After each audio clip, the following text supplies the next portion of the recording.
In classic TBC, I am not taking drums. As you all know, Leatherworking creates drums. Drums are a big time haste. Ah, here it is right there. Increases melee, ranged, and spell haste rating on nearby party members by 80, lasts 20 seconds. It's like 15% haste or 15% cast speed or something like that is what this like maths out to be. So if you have five, it's a 30 seconds. So it lasts 30 seconds as a cooldown for a couple minutes. If you have four people in your 5-man team, it's 5%. Okay, it's 5%. If you have 4 people in your 5-man party in your 25-man raid, you can have 100% drum uptime. Okay, it's very, very, very good. It's big good. And so what happens is a lot of hardcore guilds will require leatherworking and these drums. They set up a drum rotation and they increase their DPS or whatever the fuck. I'm not going to do that. I am not taking drums. I'm not doing leatherworking. I have other plans for my profession slots. It's like a min-max thing. I'm not fucking doing this. So I'm curious what he's going to say about drums. You do not need drums in TBC. I mean, he's right. You don't. All of this content was cleared without drums. You don't have to have drums. It's not a requirement. But for super sweaty guilds, it's going to be a requirement, right? Let's take a look and see what he says.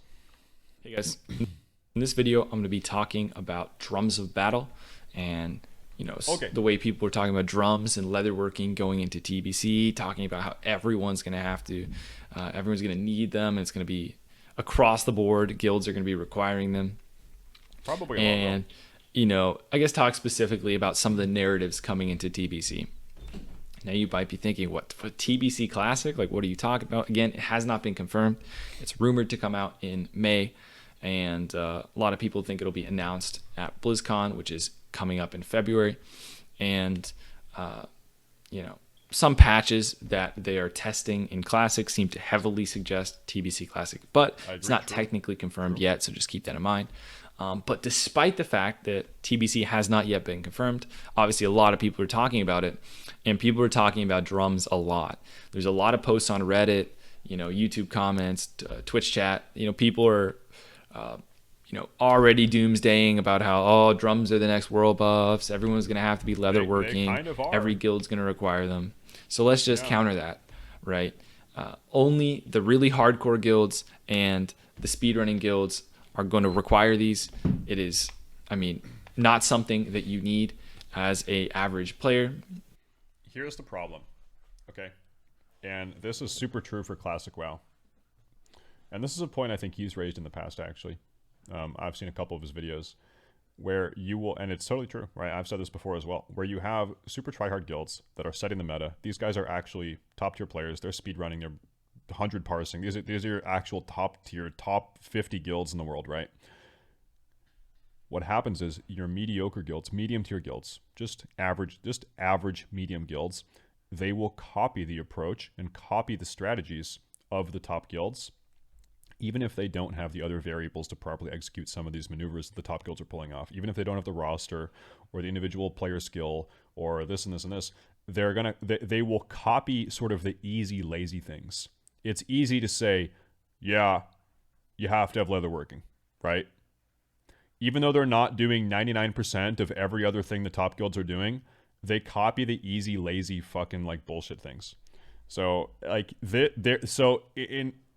is to say, there is a min-max meta slave like trickle down effect that happens. What can you do about it? But that is definitely true. That is definitely true. It gives 80 haste, which is 5% haste for. God, that reminds me of our guild's X main tank that was Fury Prot with Thunder Fury, but didn't get world buffs. Yeah, stuff like that. Exactly. Yeah. 30 seconds on a 2-minute cooldown. So another example, I've seen guilds that look at the top guilds, and the top guilds are running, like 20 warriors or whatever the fuck, whatever roster top guilds are running. I saw this specifically during Black Mirror and AK40 when I was more invested in. I came here for the PP stream, but I stayed for the poo-poo stream smile. You would see medium tier guilds going to huge lengths to try to recruit like 20 warriors. Like, the top guilds have this many warriors, we need to have this many warriors. And then what happens is you look at their logs, and half of their warriors are complete fucking dog shit, and they're doing less damage than the mages or the rogues or the hunters or the warlocks. But it's like, yeah, we have our 20 warriors. It's like, okay, well, they're not all good. Half of them are fucking dog shit, and you'd be better off to have a warlock or a mage or whatever. But we saw the top guilds. They have 22 warriors. It's like, okay, well, your warriors are fucking dog shit, and they're not all getting world buffs, and da-da-da-da, and this and this. They're not consuming, and their enchants are fucked up, and they don't know how to play. But it doesn't matter. Top guilds have 22s, where it's like stuff like that, you know? It's just like completely brain dead. 25% uptime per person, but of course, multiple people can use them, so the whole group can keep the effect up all the time. But that's Drums of Battle. But let's get into it, right? There's a lot of people saying, oh, this is the next world buffs, right? And this is really, really, I think, led a lot of people to think drums are something they're not.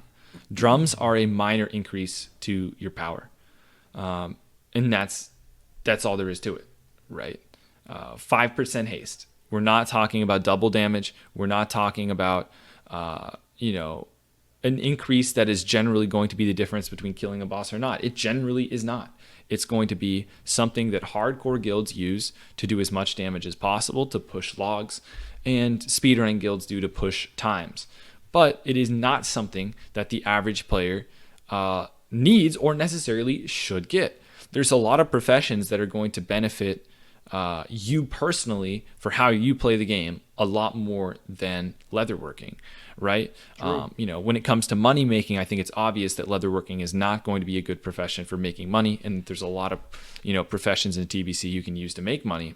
But even beyond that, there's a lot of crafting professions such as enchanting, jewel crafting, blacksmithing, even something like alchemy can provide more personal benefits to your own character as you play the game as a whole. And while leatherworking might, be the best as far as the whole group is concerned in raid, you're sacrificing a lot with that profession slot, right? And the main thing that I want to make sure that, you guys take away from this is that world buffs were way more powerful. World buffs were... What do you think the DPS differential is between like a warlock having drums for the 5% haste, which lasts 30 seconds, versus a warlock, and we can talk other classes also, but versus having enchanting for a spell power on rings or whatever the other ring enchants are? Like, it's probably pretty fucking close, because the ring enchants are like around 20 spell power, like something like that, or maybe 18 spell power if I remember right. It's why not have both? Well, you have to have tailoring. You need to be tailoring. A lot of professions, like you have to be tailoring, and then if you're min-max, leatherworking or whatever. So, for example, I'm enchanting tailoring. I'm not doing leatherworking. I will have the ring enchants, because the ring enchants have a lot of value, or a little bit of value in arena. I want to do a lot of arena, and tailoring is really good. It's really, really insane gear. So I will be tailoring for PvE, for the gear you get, the Frozen Shadow Weave and the spell, whatever the fuck it's called, and I'll have enchanting for the ring enchants, which helps in PvE and also helps in arena. So I'm not doing I'm not doing leatherworking. That shit is cringe. Drums, the whole drum meta is cringe as fuck. I'm not doing it, dude. Were considered to be free, that you could just get them, and something that is easy to say like, hey, just go get them. No, you don't have to learn a profession. You don't have to do any crafting. It's considered like an easy entry into getting them. And then also they like 1.5x or almost double some classes damage. So drums are nothing near it. You don't need drums. You go enchanting to rings and drop it for leatherworking. Yeah, I know you can do that. Yeah, I'm not doing that. Yeah, that like I'm not juggling professions like that. That shit's like cringe and annoying. Yeah, I'm not doing that. Play whatever profession you want. You can do enjoy the professions also in TBC. They're really cool. There's a lot of neat stuff you can get. The only guilds that should be requiring these drums would be very hardcore guilds, speedrunning guilds, and it's really overplayed. Number one, how strong they are, and number two, like the widespread requirements. And I mean, this goes for a lot of things in TBC. And I want to just remind people that there are far fewer private servers coming, that are TBC than there were vanilla, right? And recently there's been more, but if you look at the history of private servers, there are far fewer private servers that have been TBC than there were for vanilla. So the information is actually much, much lower. And the majority of players playing on TBC private servers are playing on intentionally buffed servers. These are servers where players are intentionally choosing to play where the bosses are buffed like 2x, 2.5 times as hard as they're, expected to be.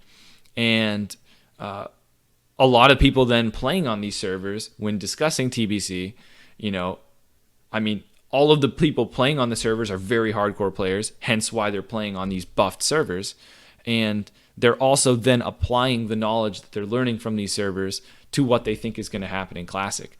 And so just keep in mind that the vast majority of the content that you're going to see from people talking about TBC is coming from players that are playing on buffed private servers. The overwhelming majority of these players are going to be, I guess, hardcore raiders that want really hard content and that are playing against really challenging. Is this guy incredible? I mean, I don't really think anything you said is wrong. Like, what do you think? Yeah, people that play private servers, any private server, tend to be diehard fans of that version of World of Warcraft. There is a reason all of the top classic WoW guilds can't have a private server history, right? Because those players that have dedicated a ton of mental energy, time, years. Like, dude, Apes, those guys in Apes and Progress also, and Onslaught, and like a lot of these guilds, they have been playing as a cohesive group of friends or group of players like for over half a decade. We're talking 6, 7, 8 years, some of these guys. So it's no one, like, yeah, these private server guys, they are sweaty, they're invested, they've put a ton of time into theory crafting, and like, yeah, that's true. That's not unbelievable. It's not like nothing he said here is wrong, right? Content. And I think it's really important to remember that when you hear a lot of people talking about how important certain things like drums are, is, they're playing on a buffed version of the game that's not what everyone else is going to play. So their perception of classes can be wrong too, of what is not going to be good enough, what isn't going to find a slot. So But you talking like nobody in your party or guild will have leatherworking, and you only need 4 people for uptime. Yeah, I know. I said you need 4 people for uptime, right? Only 4 out of the 5 people in each group. So it's 20 people in your entire raid if you want 100% uptime for all 5 groups. What I'm saying is I'm not going to do it, and I don't care about it. If I'm in a group that doesn't have 100% drum uptime, if two people in the group have leatherworking and 3 don't, I don't care. Like if 0 people in the raid have it, I don't care. I just don't fucking care. That's just keep in mind going into TBC, we don't have as much information as we did in vanilla. It's going to be great. I'm not going to do it. Just enjoy the ride, play the professions you want, play the class you want. If you want to pump and you want to do your raid to do as much damage as humanly possible, and that's your thing, you can still get drums, but just don't feel like you're compelled to, or you have to get drums, or else. But yeah, guys, that's pretty much it. Takeaway: you don't need drums. Hardcore players are going to use drums. Speedrunners, super parsers, but the vast majority, you don't need them. Don't worry about it. It's not a big deal. Enjoy TBC, and yeah. Talk to you guys next time. I actually value his overall message of the video, right?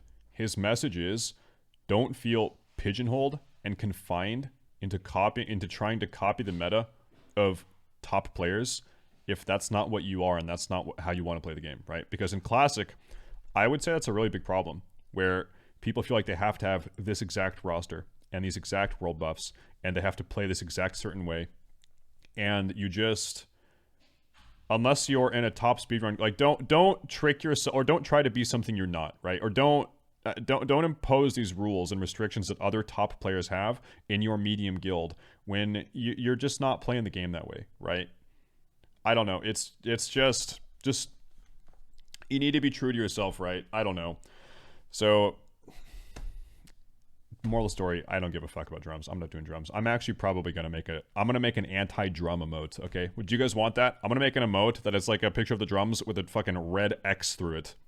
No drums. I'm not doing that shit.